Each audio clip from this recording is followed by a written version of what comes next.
Welcome or welcome back to my channel. Sheila here. We're doing something a little bit different. We're doing a book vlog. Not all the way really ASMR, but softly spoken for the most part. So anyhow, I'm somewhat of an avid reader. I've really gotten back into reading a lot more the past couple years, and I was adamant about physical books. Not really into the e-reading, it just didn't appeal to me. But after I had bought like 4 or 5 books, my husband was like, no more books, there's no more room, get a Kindle. So reluctantly I got a Kindle, and I was like, what was my problem? Because this is like the best thing ever, especially if you like to read more than one book at a time, so you're not carrying around a whole bunch of books. It's just so practical, and it's so cute, and you can decorate it, and I mean, it's amazing at night because it lights up on its own, so you don't need to carry around a light with your big cumbersome book and try to read at night. It's just easier to read at night. It's just so many perks to it. So I don't regret. No regrets. Love my Kindle. I just got some new stickers that I love. And so my Kindle is decorated a little bit differently during the vlog because it was before I got the stickers. So the books that I am going to be reading are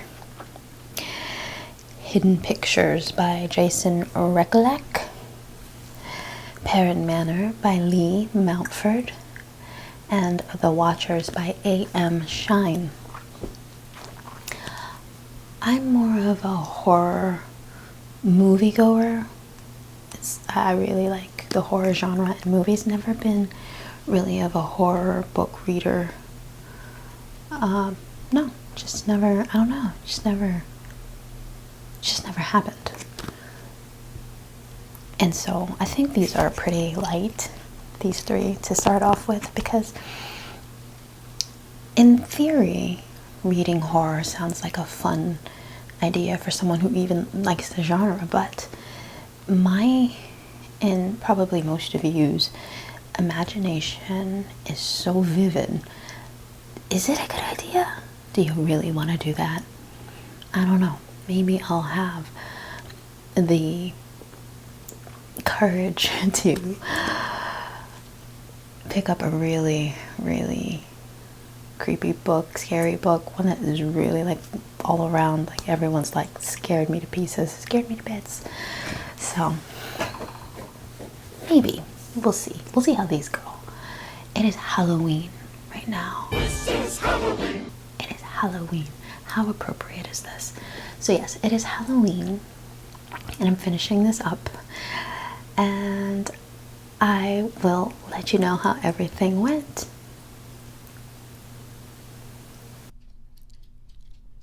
Hey y'all, so I am under the covers. I made a tent and I'm reading Hidden Pictures. I am just starting chapter 8. Chapter 7 left off pretty creepy. So yeah, so we're gonna get on with the book, get on with the reading, see what happens next.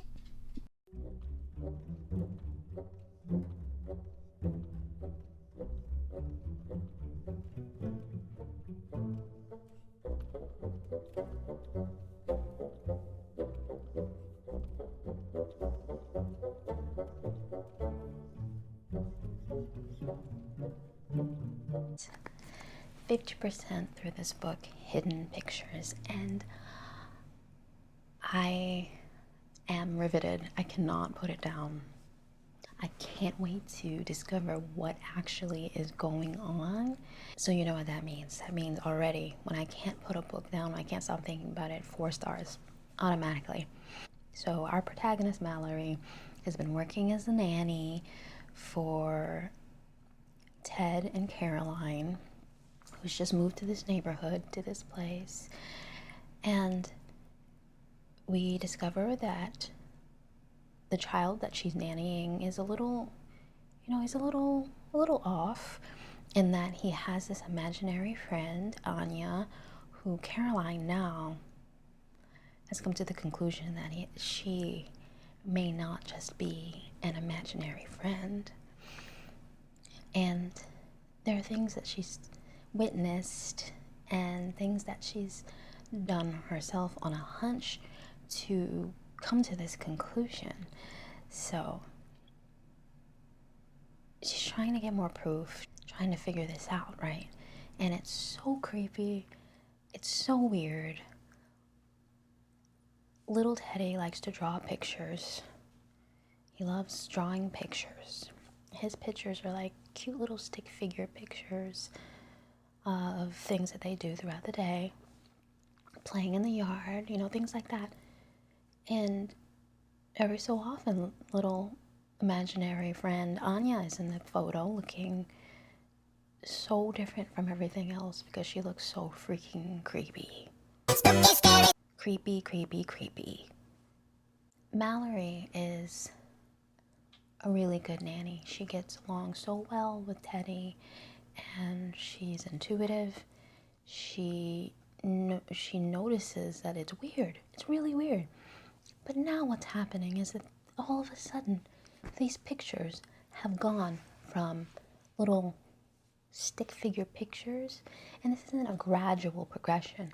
It went from a stick figure picture, because he draws these pictures and then leaves them around for her to find. It went from like a stick figure picture to like this piece of art drawing. Like, you wouldn't be able to even draw it if you were an adult unless you were artistically inclined. Like, it's just like gorgeous. Like, the art itself, the content in the art is horrifying, scary and creepy and dark. So that's something that's really weird. I love this book because it adds the illustrations in, so you see it. Every time there's pictures left out, they show them to you in the next few pages. So that's pretty cool. And adds another level of creepiness to the whole vibe. So that is where we are so far. And yes, we'll continue to read this book. I'm going to get through it in a jiff, and we'll see how this ends.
I finished reading Hidden Pictures, and it remains at a 4 for me, just because the ending was a bit anticlimactic for me.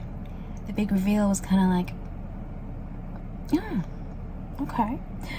It wasn't as exciting as the whole build-up, and the spook, scary, creepy factor plummeted in the end and was more of a psychological thriller. So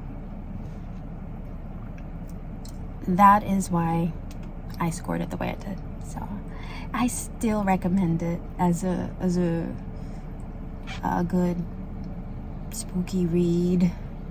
It's just, it wasn't so bad per se, but it was just, I thought there would be way more elements to it. So I am now moving on to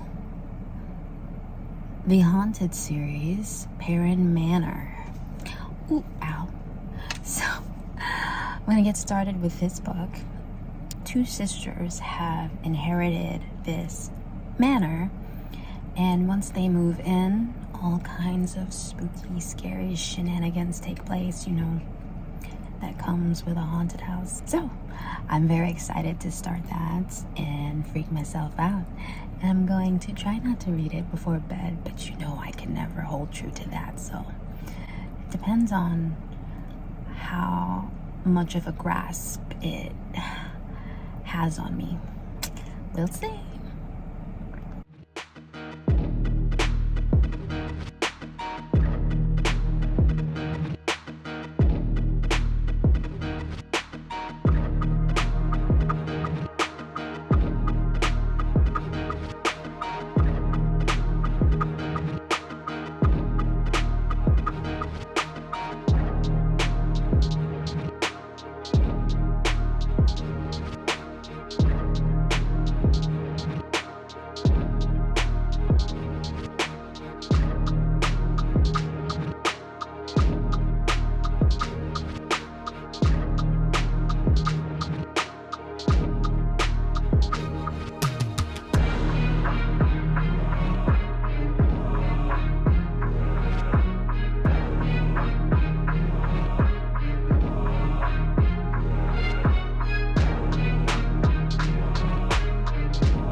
So I am 50% through Haunted Perrin Manor, and let me just say, this is my cup of tea right here.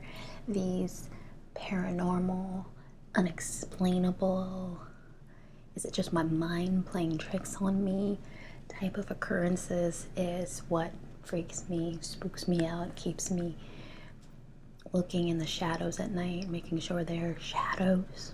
Yeah, this is my type of scary story.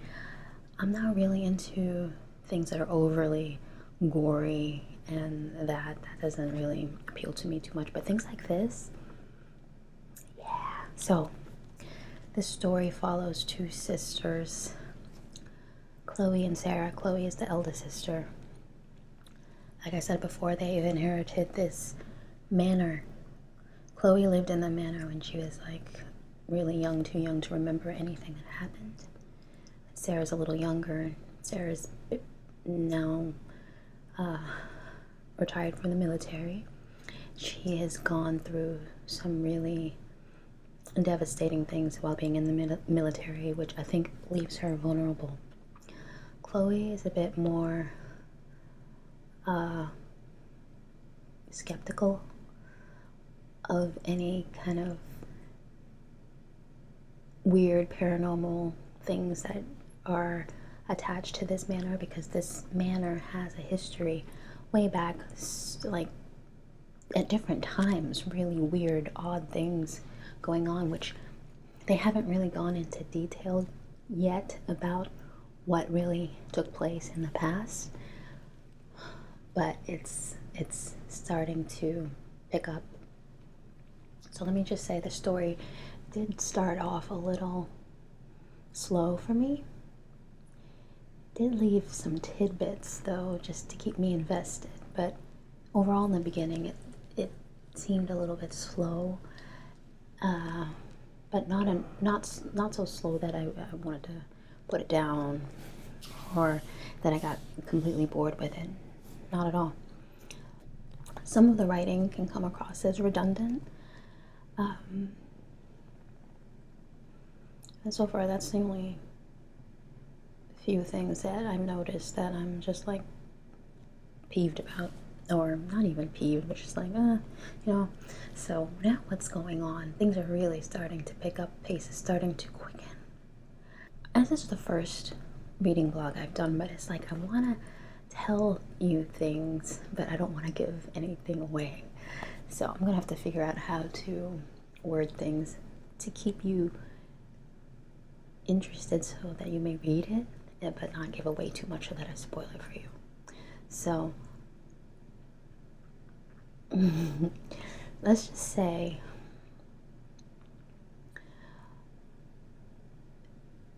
I think there are things that are happening that deep down they don't want to admit is happening, so they write it off as being just a figment of their imaginations.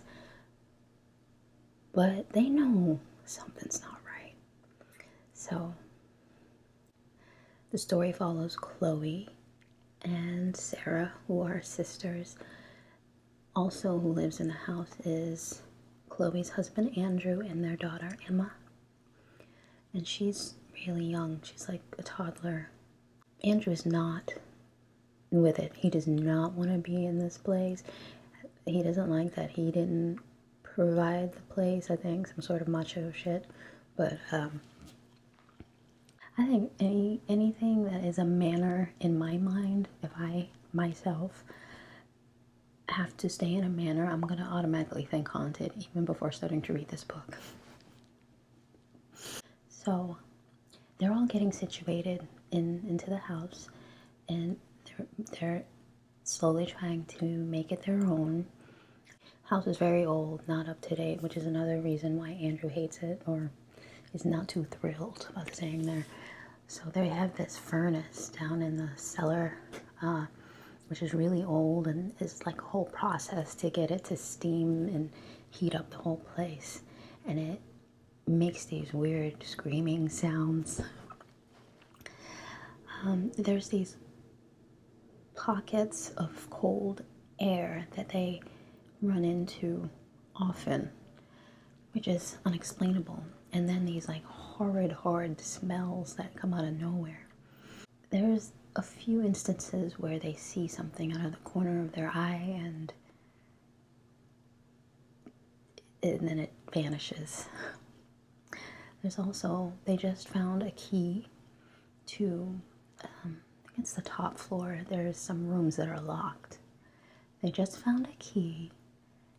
They've made their way through, and they found some things, some pretty alarming things. It would be alarming to me if I stayed there. Very alarming. They have put up lights that are activated by movement.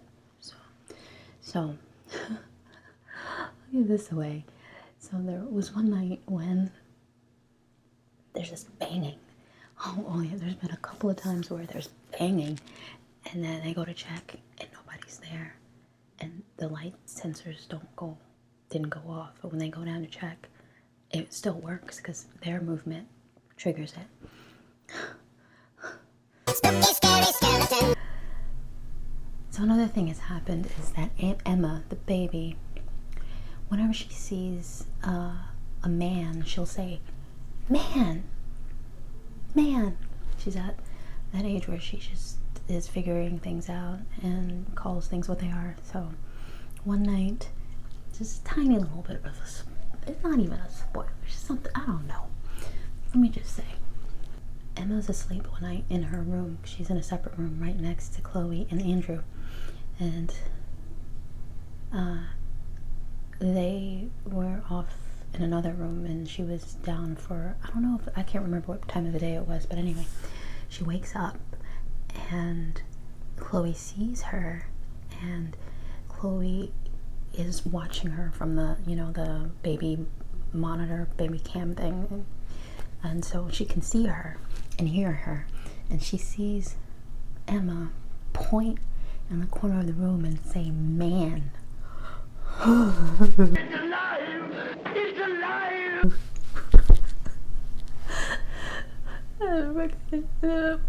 No. So they run to the room. No one's there.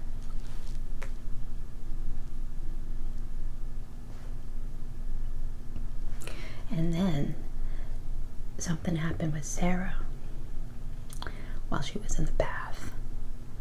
And she was a little tipsy and tired, so she wrote it off as that. And then where I am in the book right now, something just really significant happened with Chloe. Something that she saw that is not so easy for her to write off as just part of her imagination, and it's really freaked her out. But yeah. So that's where we are. I'm really enjoying it now. I can't wait to see what happens, and I will return when I'm done.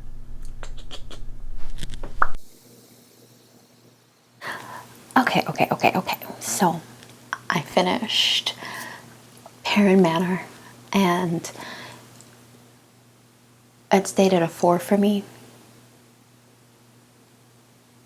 Maybe a 4.3. Yeah, around there. It got pretty intense towards the end. It started moving right along, and maybe towards the end it felt a little bit rushed for me. I didn't really enjoy the ending, although the scary factor stayed pretty high. They didn't give you much in terms of what happened previously in that house, so I think you have to go and delve into some other books to get that information. But I recommend it. I do.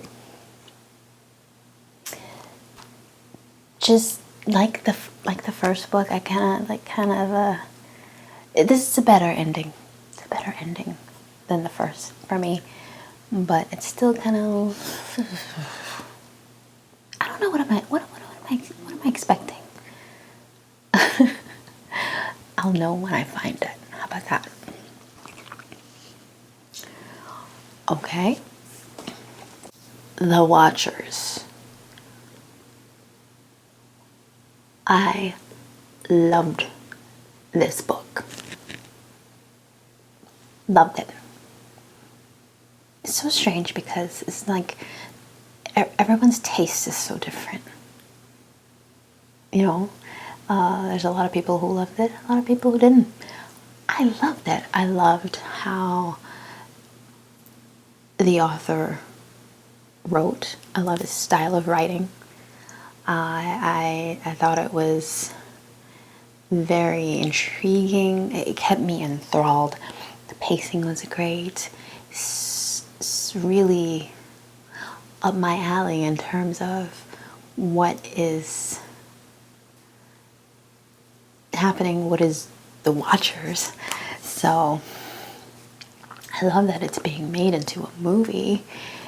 It should be coming out next year. And the daughter of M. Night Shyamalan, I said that right, his daughter is the one that is going to be directing it. It's going to be her directorial debut. So I'm really looking forward to that. There's some actresses in that I really like. And I'm excited for that. So I love this style of writing. I liked the characters a lot. It went back and forth through the characters' perspectives, and I like that. That kept it interesting. It's just a very unique story, and just the thought of it. Okay, so Mina, we follow Mina, who is an artist, another person who likes to draw, and who's apparently a really good artist. Yeah, that's what I got from it anyway. But she's a little solemn about life and about people, and because of that, you are so sympathetic towards her, and you want to connect with her. I wanted to connect with her. But anyway, she's really sharp, very observant, and I found that very appealing as a protagonist. So she's very strong in her own way, even though she was very vulnerable. She works at like a bar, casino type deal. One of the patrons asks her to deliver this parrot. So the story takes place in northwestern Ireland, near this like forest, this like really dense forest with barely any people. So Mina is asked to deliver this parrot, asked to get paid to deliver this parrot near there. And what happens is people arrive around this area, and whatever mode of transportation they use to get there suddenly just breaks down. And the further you get up there, there's like no one, there's nothing. And so people get trapped, and then they wander into the forest. Mina, for instance, wanders into the forest to find something. She has this parrot with her, and she comes across this building, and it's just about to be night. It's just about to be night. She like before she even entered the forest, she heard this screech. But anyway, it's just about to become nighttime, and she notices that building, and someone in the building's like, "Come on!" So she runs in, closes the door, and hears all these screams and things outside trying to get to her. So Mina, and 3 other people are trapped in this building, and they have to stay confined to this like room where at a certain time the light comes on. You have to stay in the room or you're gonna get got, and you can't see out the windows, but they can see you, and they seem to be happy and content with seeing all of them like trapped in there.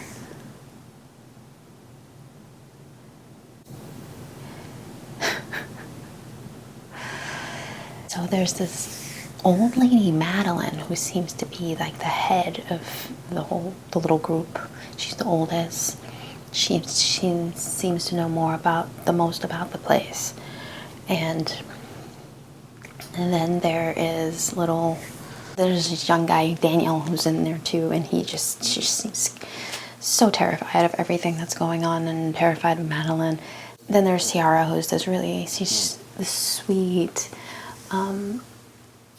optimistic woman, and when Mina arrives, she's actually really sad because her husband, John, had gone out to try to find a way of escape, only to not have come back. Seems unlikely that he will. And the forest is just so dense and just hard to escape. They can't escape. They can't escape, especially now because it is winter and you have to be back in, oh, they call it the coop, that room with the light. You have to be back in the room by the time nightfall comes around, or those watchers will come out and get you. Yeah, so there's like tons of them. What are they? And they're huge and they screech and they stink.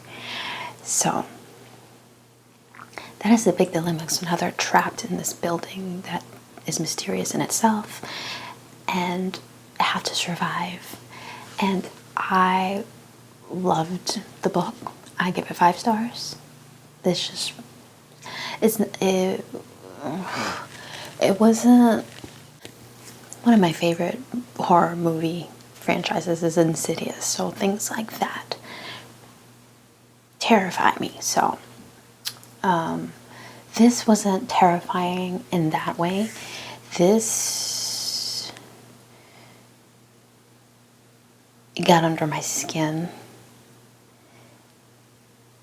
and it was just really creepy.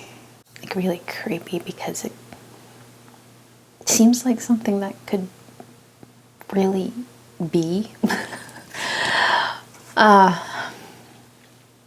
It just, yeah, it just seems like something that could, there's just so much that we don't know. So it was so good. I enjoyed it thoroughly and I can't wait to see the movie.